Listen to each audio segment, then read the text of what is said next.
From Chicago, welcome to 3Degrees Discussions. I'm your host, Mike Vasquez. This is a podcast devoted to the stories behind the innovators, entrepreneurs, and leaders in the 3D printing industry.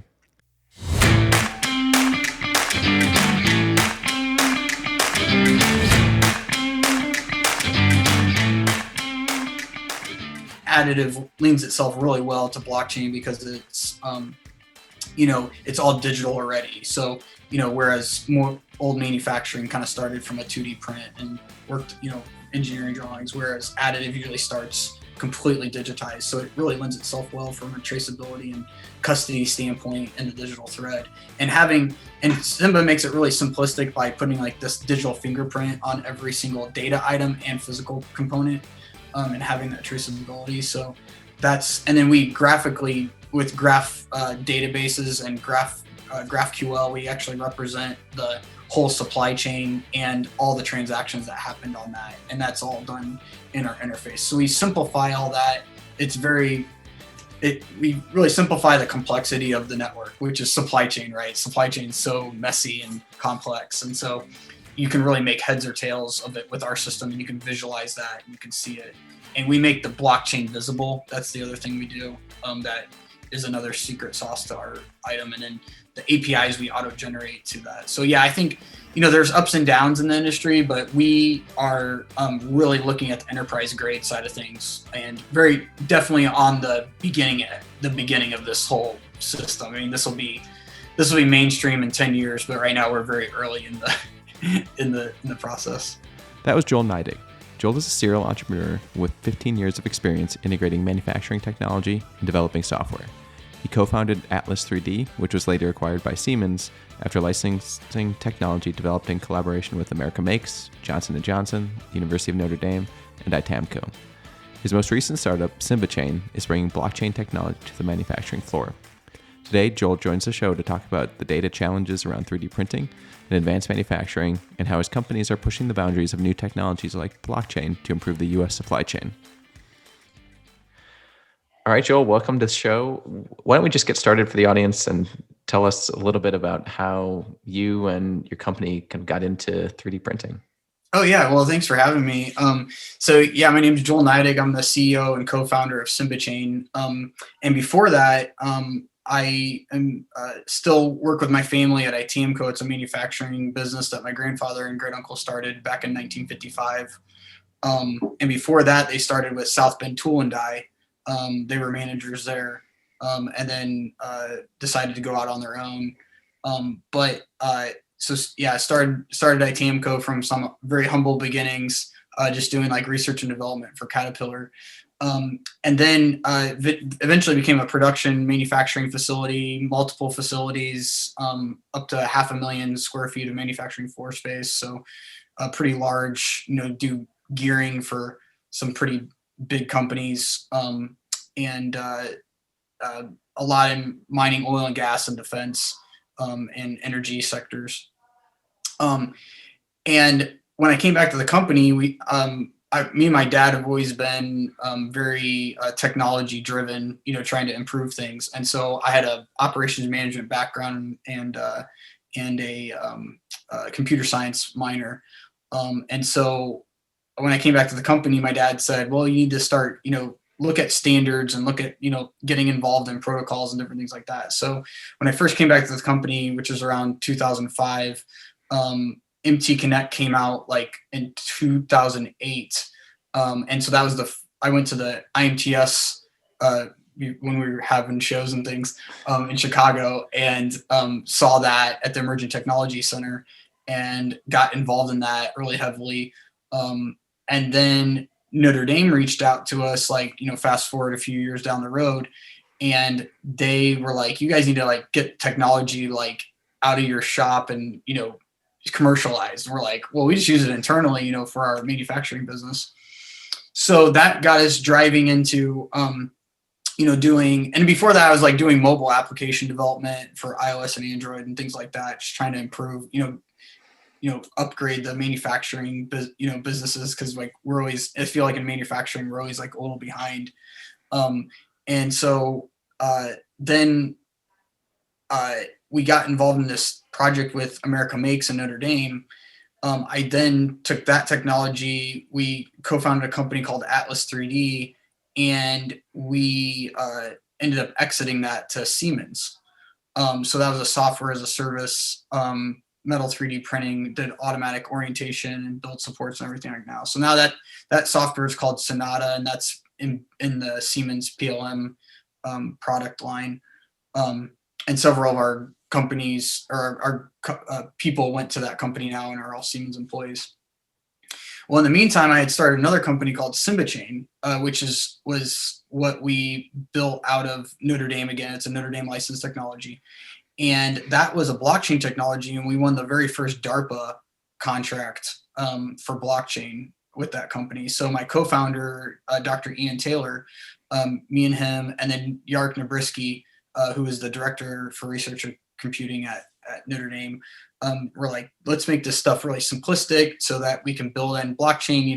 If for the listenership, it's all about, Bitcoin kind of started it, and it's a cryptocurrency, but the underlying technology is blockchain. It's basically just a digital ledger that we can all keep track, traceability. It's very open, and it's very secure because it has public-private key capabilities that, everybody has to sign every transaction. So it's very peer-to-peer and very distributed. You might hear things like Web 3.0 and other things. That's all blockchain related. And so yeah, we founded the company, and so it just continues to grow, and that's pretty much my full time job right now, is just running that. And we've got employees in UK and South Africa, from east to west coast in America. So we're up to over 25 employees now. We've raised $2 million so far, and it's going great. So we just had some recent awards. We have multiple $1.5 million contracts with Air Force, Navy, and it's exciting to see where it's going to head. So with Simba Chain, kind of what's the kind of tangible use, or is it used to encrypt files or communications between entities, kind of distributed manufacturing? How does it interact with some of your customers? Yeah, so the main uses of Simba Chain is that we have connectivity to multiple different networks. So we have connectivity to Consensus Quorum, Hyperledger Fabric, Hyperledger Burrow, Binance, Ethereum, RSK, which is a side chain to Bitcoin. So it's all these crypto blockchain networks that are distributed, and it's not. It's kind of like the early days of the internet in that space, because now things can be completely decentralized, and it's not centrally stored on an Amazon, cloud service or something like that. So it's got a lot more rigidity and robustness to, if a node goes down, it doesn't, there's other nodes that are running the network. So it's very difficult to take that down or do DDoS attacks. And so Simba Chain simplifies that. We have a front end interface that auto designs, kind of like Visio, where you can drag and drop little blocks and define your business process, and then it auto generates the code that goes on the blockchain, which is the smart contract, and it's a Solidity code that uses that. So people don't have to be if you're a business person or have a business logic or a business analyst, you can design your own networks and communications, and really it's all being used in supply chain, especially. That's our big customer in the DoD. So it's all about traceability, supply chain traceability of parts, where they're at, who's got custody of what, and that's the biggest application that we've seen outside of the cryptocurrencies. We have some other things that are keeping records secure and things like that, because blockchain doesn't have that piece, and that's in the misinformation, disinformation space.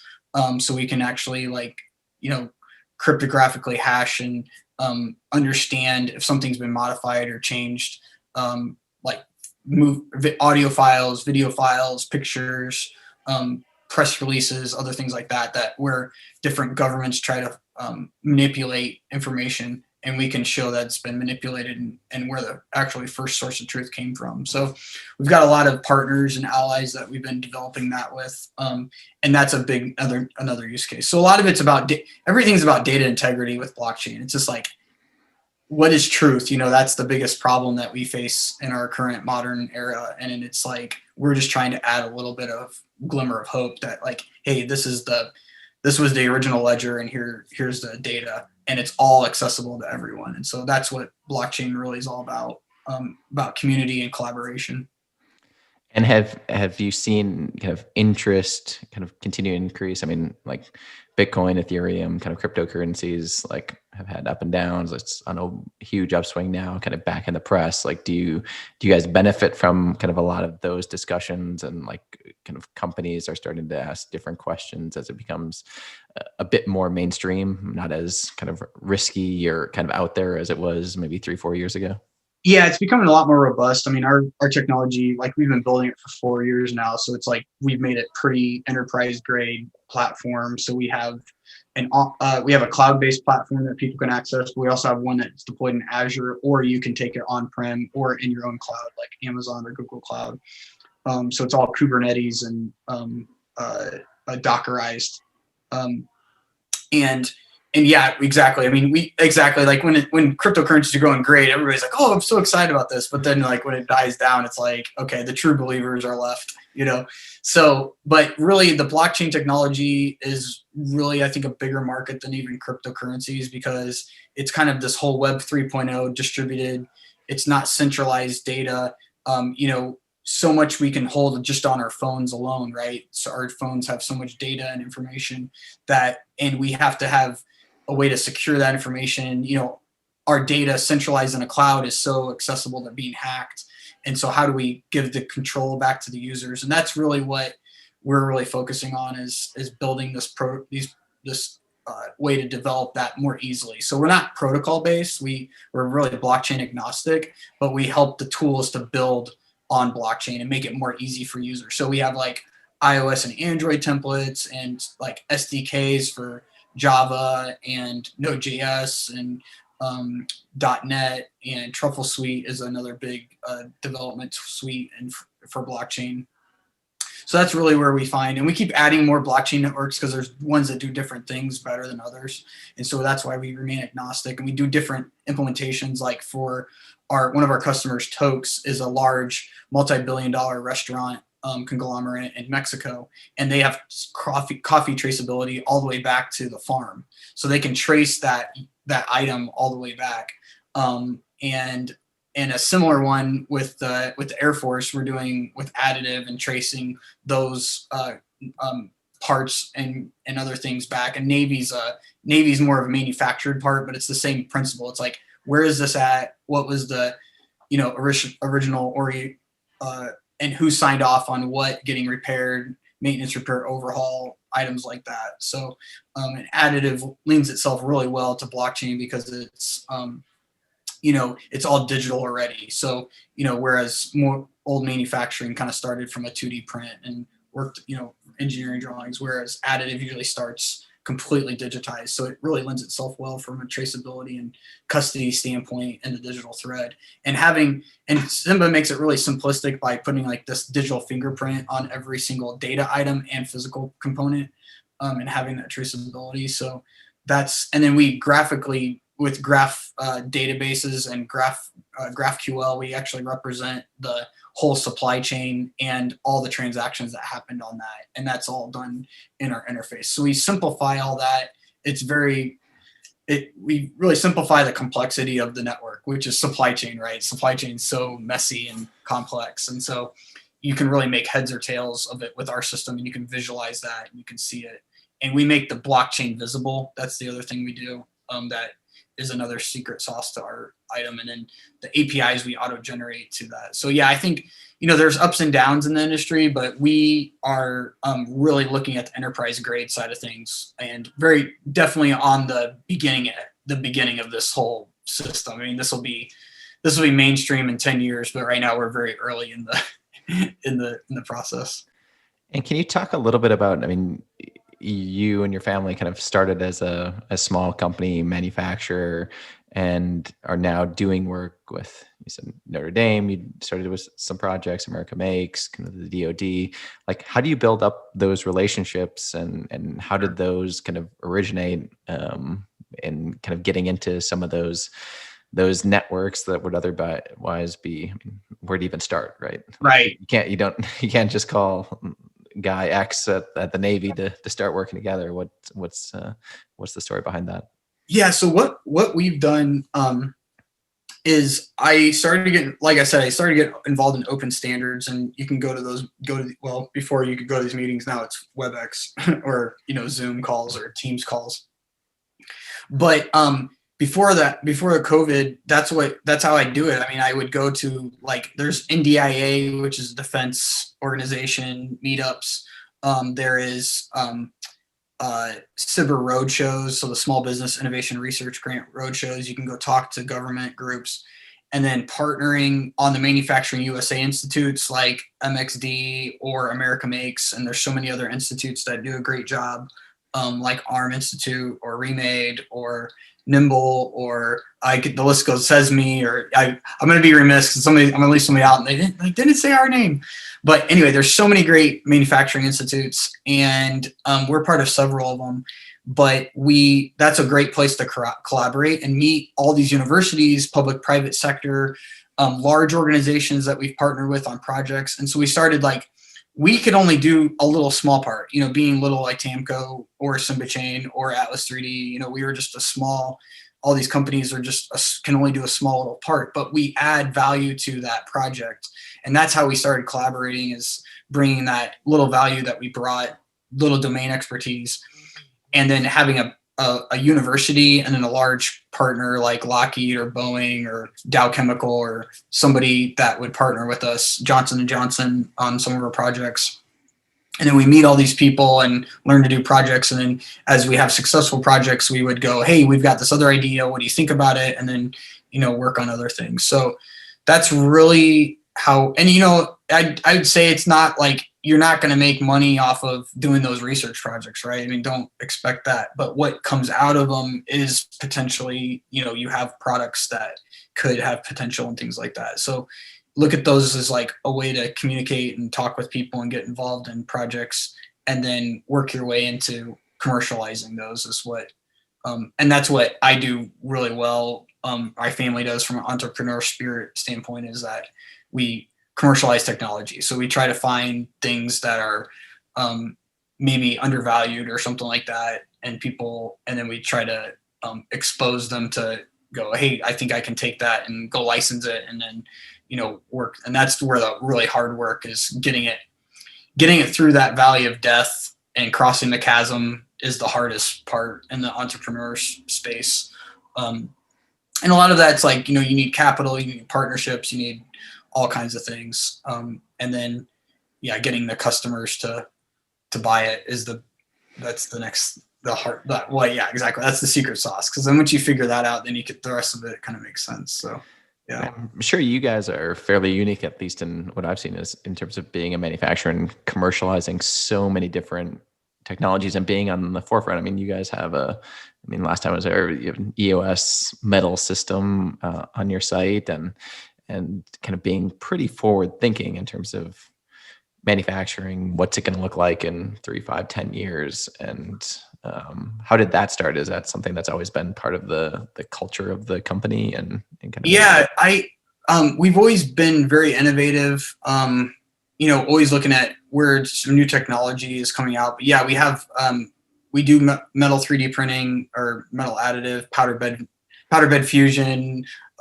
direct metal laser sintering. There's all these terminologies that for the same thing. But yes, and we probably looked for like 8 months, and we interviewed like Trump, and we went to 3D Systems, and we talked to Renishaw, but anyway, I ended up going to Germany and talked to EOS, and that's what ended up selling me. It's like I went to EOS, they're in Kraling, right? Yeah, Curling, yeah. And went there, and beautiful area. It's got like this wooded area, and it's really cool. But that's what really sold me. So I went there, and so we ended up buying a system, EOS M290, kind of like they're still their workhorse of their portfolio. And now we really do focus on work with like NASA and Air Force and Navy. That's kind of like where we focus more right now, and it's our like more on the research side of things. Army, we've done work for Army too. So it's kind of like NASA, Army, Air Force, and Navy. And we do like really heavy, like, prototyping, very significant prototyping for them. So like, and usually partnering with Notre Dame or Purdue to do the testing. So right now we're doing we have a multi-year project doing removable runways for the Air Force. And it's basically lightweighting, making them more rigidity there, and making them stronger and just easy to implement outside the normal AM2 runway that they currently have implemented. So it's very interesting. And it can, it's basically moving to that new level of not only like a C-17 landing on it, but also the vertical takeoff and lift items that can land on it too. So building all these new capabilities and trying to engineer for the new era of the Air Force is kind of like what we're building there. So yeah, so lots of technology involved, and that's how we kind of look at scaling up but yeah, we've always been very innovative, and that's what kind of got us involved in Atlas 3D and that project, and eventually exiting that, getting acquired by Siemens, that software. And we've got there's so many ideas. We've had lots of failures too. I don't like you always like look at the successes, but man, have we had failures. I mean, I can tell you a lot of failures and a lot of lost money too. So, but I won't go into that because those aren't fun to talk about. And so with kind of being on the forefront of a lot of this technology, whether it's 3D printing or blockchain, how does that work in terms of as you're trying to acquire a company or acquire customers and new business? Like, I imagine a lot of your work initially is like just explaining, okay, what is this general concept and how is this going to add value to what I'm doing now with whatever business I'm doing? Yeah. And it's really, the value proposition is very, to be very clear. So we've got some great teammates that have been early in the industry that we've hired. And we have like a master trainer at Simba Chain that does really good on the education side. And our sales team some of our sales team came from both early stage blockchain companies, like decentralized autonomous organizations like DAO, like MakerDAO and things like that. Those are kind of big. The DAOs are kind of this big thing in the blockchain world and the community there. And one of our other salespeople came from from WatchGuard, so cybersecurity side of things. So yeah, and then he was part of a blockchain startup as well. So yeah, I think there's a lot of education that goes into it, and then just very technical things, and then trying to show what applications, not just saying blockchain, but it's like, hey, here's the application. Oh, it's misinformation, disinformation. It's supply chain. Here's how you can know the custody and where something's at and have traceability back on something. And so showing those value additions and having this automatic execution inside of a network that smart contracts bring, and automatic settlement of items. Whereas usually, you deposit a check and sometimes it takes like 10 days for the bank to reconcile, that or whatever, like, because if it's coming from out of state or a different bank that they don't do business with. So blockchain immediately has reconciliation and settlement. So these are just a lot of things that people are starting to understand. And now like PayPal just is offering Bitcoin and all these other cryptocurrencies on their platform now. So you're going to see this massive like hockey stick effect that you've already, we're starting to see from that standpoint. So, and a lot of businesses are building on this new distributed architecture. And do you anticipate focusing on kind of certain problem sets or industries? I know you mentioned the coffee example, but like, are there kind of like not niche markets or like specific problems or sectors that you want to focus on? Yeah, I mean, our main focus right now has been supply chain in the DoD. And then we just hired a vice president of defense and supply chain. He was a 33-year at DLA, Defense Logistics Agency. He was an SES. And then we Um, and then the other two verticals are enterprise, which is really focused on the supply chain side, and then the the educational side. So education's a big one. So we actually have several university partners that we sell our software to. So they take it in their supply chain courses, and they are learning what they're going to do when they get into enterprise and into government. So if they go that space. So we're building the solutions inside enterprise and government. They're going to learn how to use our tool once they get out there. So we're building the whole pipeline of our company. So as they graduate and become executives or into industry, they're going to use Simba Chain to build out their supply chain solutions. So that's kind of how we're integrating with several different software platforms. Like we have Microsoft Power Apps integration. We've done some integration with SAP. We've done database. We have an extract, transform, load capability with Apache Airflow, so we can connect into any data source. And we have SharePoint integration that's coming out in our next release. So we're integrating with some, pretty big business systems that people use every day, but blockchain adds that extra trust and traceability that they don't get with these other systems, that they have to then connect and communicate with other untrusted systems. So systems that they, that's what blockchain brings, is that zero trust capability. And you'll hear a lot about zero trust as we get more decentralized and non-centralized. And you don't want your data centralized because it's prone to hacking too. So. And do you take a lot of the kind of new innovation that you're doing with Simba Chain and kind of the design kind of software that you had, Atlas, and kind of wrap it back into the work that you're doing at ITAMCO, and kind of keeping it? Is that usually a beta kind of test for some of the work that you're doing, or yeah, absolutely. Yeah, ITAMCO is a customer. They were the first customer of both.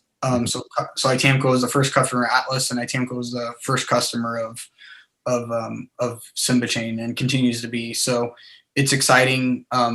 And yeah, that's a great. Yeah, exactly. I mean, it's a great place to incubate our proof of concepts inside a real manufacturing facility. And I guess if I'm kind of a small or medium size, even some of these large manufacturing kind of organizations across the US, like they've got to deal with, the day-to-day business, but then there's new technologies like 3D printing and robotics and automation and blockchain. Like, what are you kind of seeing from where you sit in terms of like, how are people kind of like, I'm assuming people recognize that these are trends and mega trends and things that they have to wrap their heads around, but like, what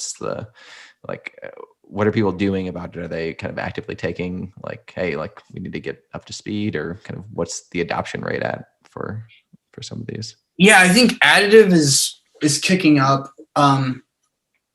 It's really good to partner with universities, because that's, people can get their feet wet, or like a university student that's doing like their capstone project, and then local industry, small, medium-sized manufacturers can actually like cope with that, because exactly, they're just trying to make payroll and get the shipment out for the month. That's what small business and medium-sized businesses care about. And they don't really have like these massive research budgets, so it's like, how do you partner to work with those groups? And I think the adoption rate is kicking up, and the more and more we can see. I come from that world, so I'm like, this has to be so simplistic, right? And so that's where Simba Chain comes in, is like, we are going to make this so simple that it's going to be easy. You're not going to not want to implement it, because it makes your life so much more simplistic. And so that's really where we come at from a user experience, UX design standpoint, and focus on that. So, and like I said, yeah, I mean, there's so many different verticals in the blockchain space, but we really just our big goal is to make it simplistic. And in Simba Chain, I think we're up to 4,000 users now on the platform. So it's getting quite significant. We plan to hit 10,000 by the end of the year. And so it'll be a pretty mainstay software platform where people get going, started into testing out different blockchain technology. And that's what's great is it's a freemium platform. So anybody can go and log in for free and do it. And that's how we start. Atlas was the same way. Anybody could, we always had one free build. So people could always log in for free and do your first tests. And so that's kind of how we approach it as a freemium model, and then monetize the top tiers. So. And kind of, you've got that looking forward in terms of kind of growing the customer base. You guys were recently had some awards thrown your way for some of your SBIR work. Do you want to talk a little bit about that and kind of what else are you looking forward to in 2021? Sure. Yeah. We won the Advanced Manufacturing Olympics for supply chain with the Air Force, the first one. That was really amazing. So we beat out Boeing and Stratasys in that. So that was great.